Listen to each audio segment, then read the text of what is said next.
Hello दोस्तों, कैसे हैं आप लोग। आप सभी का राज कॉमिक्स में स्वागत है।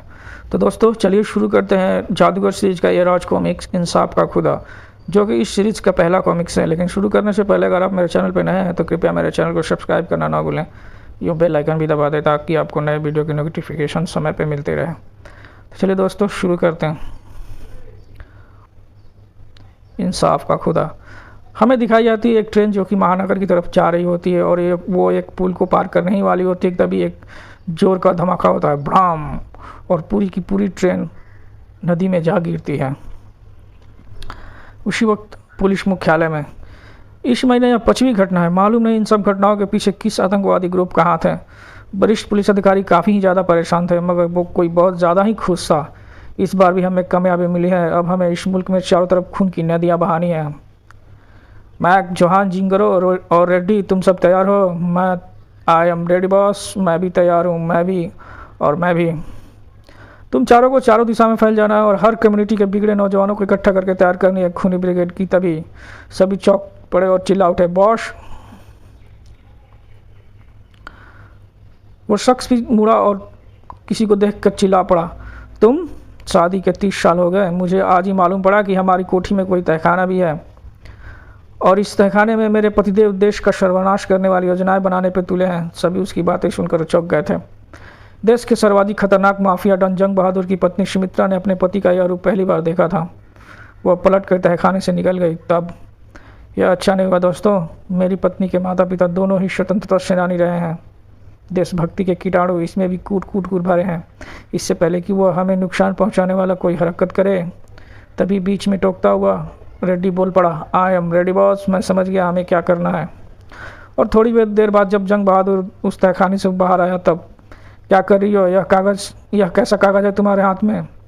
सुमित्रा बोल पड़ी, हमारे बेटे की चिट्ठी है। शायद वह अगले महीने। अभी उसने अपनी पूरी बात भी पूरी न की थी कि जंग बहादुर उसे बीच में ही टोक कर बोल पड़ा, नाम मतलब उस नालायक का। वो डॉक्टर बनना चाहता था, इसलिए हमने उसे विदेश भेजा और लंदन पहुँचने के बाद हिसाबजादे का पत्र आया, उन्हें खर्चे के लिए धन ना भेजा जाए। फिर मुझे उसके बारे में अजीब अजीब खबरें मिलने लगी। 3 माह पहले आखिरी खबर यह मिली थी कि साहबजादे स्टेज पर खेल तमाशे दिखा रहे हैं।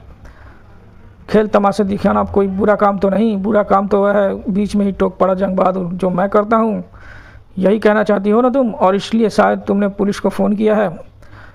सुमित्रा ये जानकर चौंक पड़ी, फ़ोन? हाँ, मैं जानता था तुम यह करोगी, इसलिए मैंने पहला ही प्रबंध कर लिया था।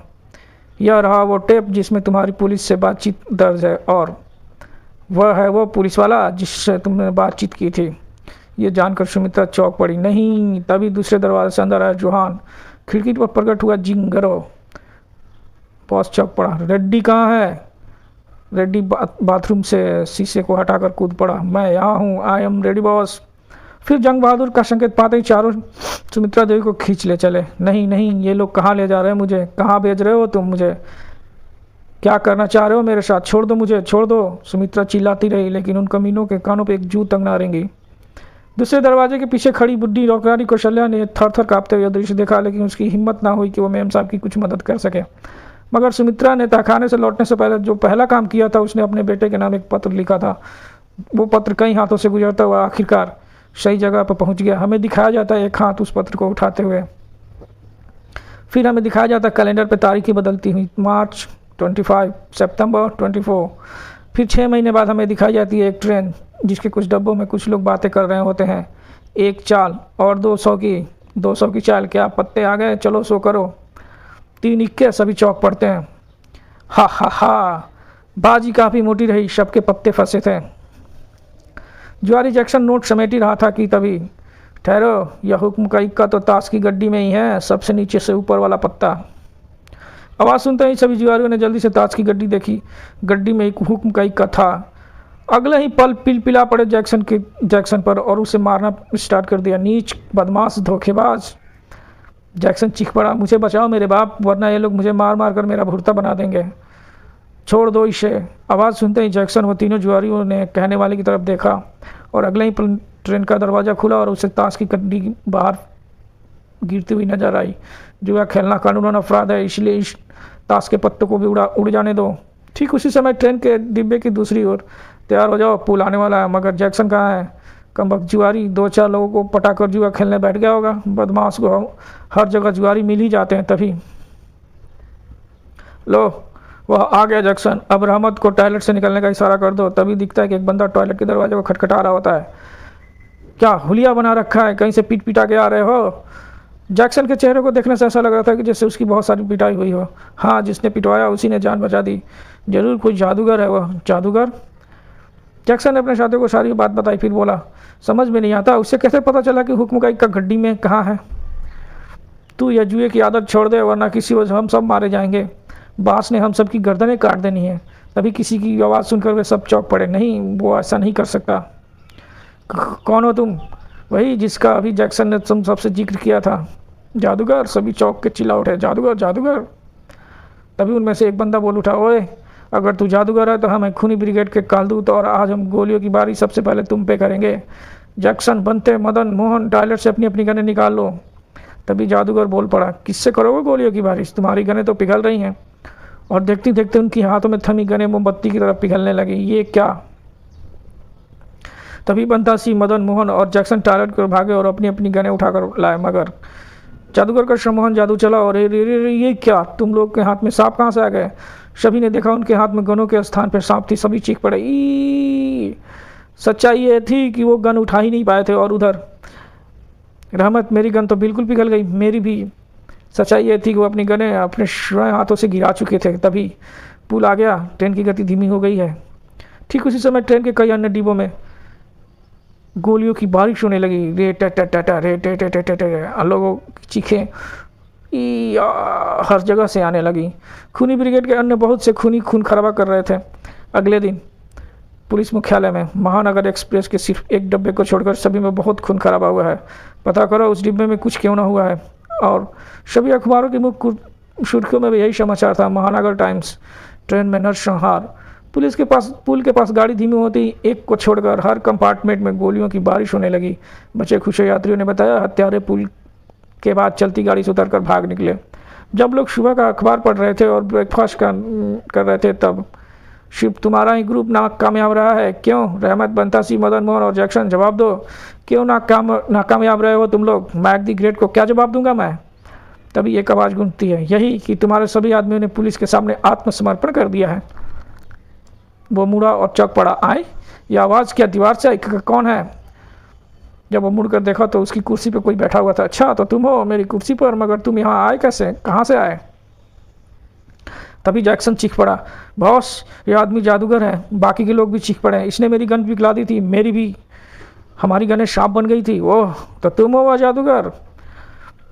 पकड़ लो इसे, अब ये यहाँ से जिंदा बचकर नहीं जाएगा। तभी जादूगर के हाथ में थमी छड़ी हवा में घूमने लगी। ठहरो, जादूगर चीख पड़ा, पहले मेरे छोटे भाई को तो पकड़ लो। उसे पकड़ लोगे तो मैं खुद ब खुद तुम्हारा गुलाम बन जाऊंगा। छोटा भाई कहाँ है वह?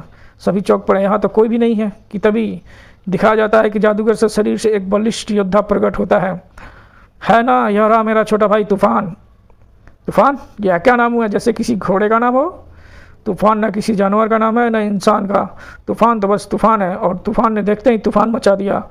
ठाक तड़ाक धाड़ हाय आह धराम चटाक ठाक। बॉस हमें बचाओ। सबको पीटने के बाद तूफान मुड़ा। अब तेरी बारी है मोटे गंजे।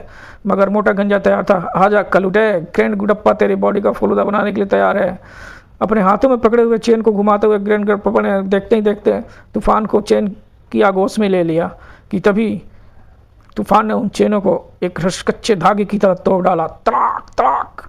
यह धागे मुझे नहीं रोक पाएंगे। अगले ही पल तूफान ने जंजीर के दोनों टुकड़ों को पकड़कर अपनी ओर खींचा और फिर ग्रेट गुंडप्पा उड़ता हुआ सीधा तूफान के छाती से जा टकराया। धाड़ आह। फिर तूफान ने ग्रेट गुंडप्पा को अपने हाथों के बल पे ऊपर उठा लिया। अब तू कर ले अपने परमात्मा की याद। तूफान ने से उस दीवार पर दे मारा। कि फिर तभी बताओ तुम्हारी खूनी ब्रिगेड के बाकी कातिल कहाँ हैं, जिन्होंने महानगर एक्सप्रेस में जघन्य हत्याएं की है? तो तुम कौन हो? इंसाफ के खुदा का दूसरा नाम है जादूगर। आओ तुम्हारे ही जंजीर से मैं तुम्हें बांध देता हूँ। अपने सभी आदमियों को फौरन यहाँ बुलाओ और मुझे उस शख्स का नाम बताओ जो तुमसे यह सारा खून खराबा करा रहा है। अगले दिन गुंडप्पा का सिर फिरा। बॉस मैं पागल सा हुआ जा रहा था। गुंडप्पा के आत्मसमर्पण कर दिया। एक पूरी खूनी ब्रिगेड पुलिस की गिरफ्त में आ गई। कैसे? मैं पूछता हूँ कैसे? बॉस पुलिस में हमारा जो सोर्स है उससे पता चला कि सभी की गिरफ्तारी एक जादूगर की वजह से हुई है। कौन है वह जादूगर? पता करो, तलाश करो उसे, चप्पा चप्पा छान मारो, उसे मेरे सामने पेश करो, जिंदा या मुर्दा। टेंगा और ठेंगा नाम के दो बदमाश जोर शोर से जादूगर की तलाश में लग गए थे। क्यों बे, तू जादूगर है? वो जिसे भी जादूगर के ड्रेस में देखते थे उनसे पूछने लगते थे। नहीं माई बाप, मैं तो स्टेज पर शेक्सपियर के नाटक का काउंट करोल कर रहा हूँ। थिएटर रेस्टोरेंट में यहाँ कोई जादूगर खाना खाने आता है क्या? नहीं मालिक। होटल में ठक ठक कहिए, तुम जादूगर हो? नहीं तो इस होटल में कोई जादूगर आता पता नहीं। पार्कों में वे हर जगह उन्हें ढूंढ रहे थे। एक खुले मैदान में एक नेताजी अप टू डेट बने ठने बड़ी शान से भाषण दे रहे थे। विपक्षी मोर्चा, हाँ तो प्यारे भाइयों, समाजवाद आएगा, क्रांति होकर रहेगी। मैं जादूगर नहीं हूँ, मैं यह काम करके दिखाऊंगा, मगर यदि आपकी शक्ति, जनता की शक्ति मेरे साथ रहेगी तो मैं इस सरकार की जड़ हिला कर रख दूंगा। कि तभी चल हमारे साथ। अरे कौन हो तुम? छोड़ो मुझे। हरामजादे, हम बड़ी देर से तुझे तलाश कर रहे थे और अपने जादू से शायद तुझे भी पता चल ही गया होगा, तभी तू कह रहा था कि मैं जादूगर नहीं हूँ। मैं समझा नहीं, कौन हो तुम लोग? क्या चाहते हो मेरे से? कमीने, यहाँ जादू से इतनी भीड़ इकट्ठी कर ली है और कहता है मैं जादूगर नहीं हूँ। तभी उसके चेहरे पे एक गुस्सा पड़ता है। धाक, हाय मैं मर गया, मम्मी मम्मी, मेरी मम्मी, मुझे बचाओ। तभी भीड़ में शोर मच गया। अरे विरोधी दल के लोग नेताजी को पीट रहे हैं, हमारी रैली फेल करना चाहते हैं, मार उस सालों को। नतीजा भीड़ पिलाकर ठेंगा और टेंगा को मारने लगी। हाय आठ शमशुम। और फिर कुछ देर बाद, गद्दे बेवकूफ़ों, तुमने जिस पर हाथ डाला था वह जादूगर नहीं, विपक्षी दल का कुख्यात नेता ततैया सिंह था। अब तुम्हारे हुलिये टीवी पर बताए जा चुके हैं, रेडियो ट्रांजिस्टरों पर ब्रॉडकास्ट किए जा चुके हैं। पुलिस तुम्हें जोर शोर से तलाश रही है, इसलिए तुम महीने भर तक अड्डे से बाहर नहीं निकलोगे। तभी वहाँ रखा टेलीफोन बज उठा। ट्रिंग ट्रिंग। Hello, Mac speaking. थोड़ी देर बाद बॉस का फ़ोन था। कल शाम वो यहाँ आ रहे हैं। मुझे सारे उत्तर भारत में जितनी भी खूनी ब्रिगेड हैं सबके मुखियाओं को कल शाम से पहले यहाँ पर इकट्ठा करना होगा। अगले दिन उत्तर क्षेत्र की पहाड़ियों में स्थित मैक के गोपनीय अड्डे में सारे उत्तर क्षेत्र की खूनी ब्रिगेड के सरगना मौजूद थे और वहाँ कबाब और शबाब का मजे ले रहे थे। शाम को गुप्त अड्डे की तरफ आने वाले एकमात्र रास्ते पे बड़ा कड़ा पहरा था। आने वाले बॉस के स्वागत की तैयारी थी या कोई अन्य कारण अथवा सुरक्षा के नाते किया गया प्रबंध? सूरज ढलने ही वाला था कि तभी एक शानदार कार सड़क पर प्रकट हुई। अचानक हमें दिखता है कि वो कार एक जाल में फंसकर ऊपर की तरफ उठने लगती है। ठीक उसी समय एक बेवाज हेलीकॉप्टर अड्डे की शानदार हवेली की छत पर मंडराता है। छत पर मौजूद मैक की खूनी ब्रिगेड के सैनिकों ने हेलीकॉप्टर की ओर देखा। तभी अरे हेलीकॉप्टर से कुछ नीचे गिर रहा है, भागो, क्या बम है? अरे रुको, यह तो संतरे हैं। कौन बेवकूफ़ है जो संतरे बरसा रहा है? बॉस को इन संतरों की बारिश की खबर करनी पड़ेगी। मैक की खूनी ब्रिगेड के भागते हुए सैनिक रुक कर संतरे बटोरने लगे। और ये क्या, मगर किसी को खबर करने के लिए वहाँ से कोई ना जा सका। संतरे को छूते उलट पलट करते मैक के सभी साथी बेहोश हो चुके थे और तभी वो शख्स उस बिल्डिंग के छत पे उतर चुका था। जबकि उसी समय ठीक तुम्हारा खेल खत्म हो चुका है जादूगर, बेहतर होगा तुम कार से बाहर निकला। कार का दरवाज़ा खुला और कार से एक छोटा सा बच्चा बाहर निकला जो शक्लो सूरत में तूफान की तरह दिखता था, लेकिन कद में बहुत ज़्यादा छोटा था। तो तू कौन है? तू कार में क्या कर रहा था? पकड़ लो इसे, बांध लो इसे रस्सी से। थोड़ी देर बाद, हा, ये छटंकी चला रहा था कार? क्यों बे, हमारी बादशाहत की सीमा में आने की जरूरत कैसे की तूने? कौन है तू? जिस तरह राम के दूत थे हनुमान, वैसे ही मैं जादूगर दूत तूफान। और मैं तुम्हें यह बताने आया हूँ कि मेरे मालिक, मेरे आका धूम धड़क्का मचाने, तुम्हारे पापों की लंका जलाने के लिए आ पहुँचे हैं। अच्छा, हमें तो यह तुम्हारे अतिरिक्त कोई दिखाई नहीं दे रहा। कि तभी एक शख्स उनकी बॉस की शक्ल में वहाँ प्रकट होता है। अरे आओ आओ बॉस, आओ, तुम्हारा ही इंतजार था। और मैक ने उसके ऊपर एक रस्सी फेंकी। रस्सी में जगड़ते ही वो शख्स चीख पड़ा, यह क्या बदतमीजी है?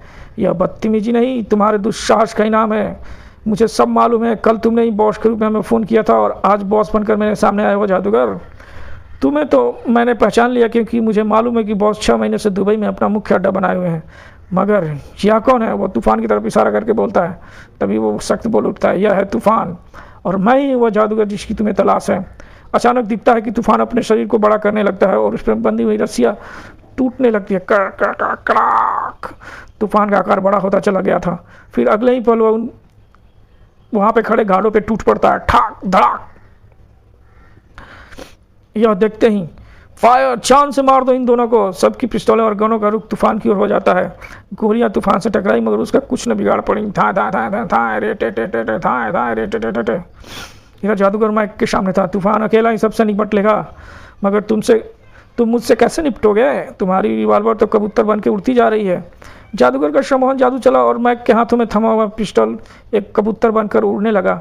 उधर तूफान तबाही मचा रहा था। अब बताओ, तुम्हारे बॉस जंग बहादुर सिंह की पत्नी सुमित्रा देवी कहाँ है, वरना तुम्हारे शरीर के टुकड़े टुकड़े हो जाएंगे। तभी दिखता है कि मैक के हाथों से उसकी हथेलियाँ अपने आप ही हवा में उड़ने लगती हैं। वो चिल्ला उठता है, नहीं! जादूगर का शक्तिशाली सम्मोहन जादू चला और मैक के शरीर के अंग धीरे धीरे उसके शरीर से अलग होकर हवा में तैरने लगते हैं। नहीं नहीं, ये क्या कर रहे हो तुम? मेरे शरीर के टुकड़े टुकड़े कैसे हो रहे हैं? अगर तुम मेरे हर सवाल का जवाब दोगे तो मैं तुम्हें फिर से ठीक कर दूंगा। मैं तुम्हारे किसी सवाल का जवाब नहीं दूंगा। जवाब तो तुम्हें देना ही पड़ेगा। अब अपनी मर्जी से देते हो तो मैं तुम्हें ठीक कर देता। अब तुम मेरी मर्जी से हर सवाल का जवाब दोगे, क्योंकि तुम मेरे गुलाम हो चुके हो। तूफान तब तक खूनी ब्रिगेड के सरगनाओं और बदमाशों को चित करके उनकी ढेर लगा चुका था। थोड़ी देर बाद हमें दिखाया जाता है कि तूफान उस जादूगर के शरीर में समा जाता है। आओ तूफान, अब चला जाए। माँ के बारे में जोहान जिंगारो या रेड्डी में से कोई एक ही जानता है कि वह कहाँ है, मगर कौन, यह हमें पता करना होगा। तूफान आया तो अलग मगर जा रहा था जादूगर के साथ। फिर हमें दिखाया जाता है कि वो दोनों हेलीकॉप्टर में बैठ के उड़ने लगते हैं कि तभी जिस कार से तूफान आया था वो कार धीरे धीरे करके गायब होने लगती है। उसी रात किसी के गुमनाम फ़ोन पर मिली खबर पर पुलिस ने मैक के अड्डे पे छापा मारा और वहाँ मौजूद सभी लोगों को बेहोशी की अवस्था में गिरफ्तार कर लिया। एकमात्र मैक ही होश में था, मगर उसकी हालत बेहोश लोगों से भी ज़्यादा ख़राब थी। अरे अरे अरे, मेरे हाथ पैर! अरे मेरे हाथ पैर उड़ते जा रहे हैं। मेरा शरीर टुकड़े टुकड़े हो गया है। जादूगर का शक्तिशाली सम्मोहन जादू ने मैक को पागल बना रखा था। अरे अरे, कोई मेरे हाथ पैर, मेरे शरीर के टुकड़ों को पकड़ो, सब उड़ते जा रहे हैं। हाय, कोई उन्हें फिर से जोड़ दो प्लीज़। जंग बहादुर सिंह की खूनी ब्रिगेड आखिर क्यों खून खराबा मचा रही थी? जादूगर की खूनी ब्रिगेड के सरगनाओं से टकराव। जादूगर और तूफान सीरीज का शानदार कॉमिक्स खूनी ब्रिगेड। तो मिलते हैं दोस्तों खूनी ब्रिगेड में, तब तक के लिए शबा खैर, नमस्कार, गुड बाय।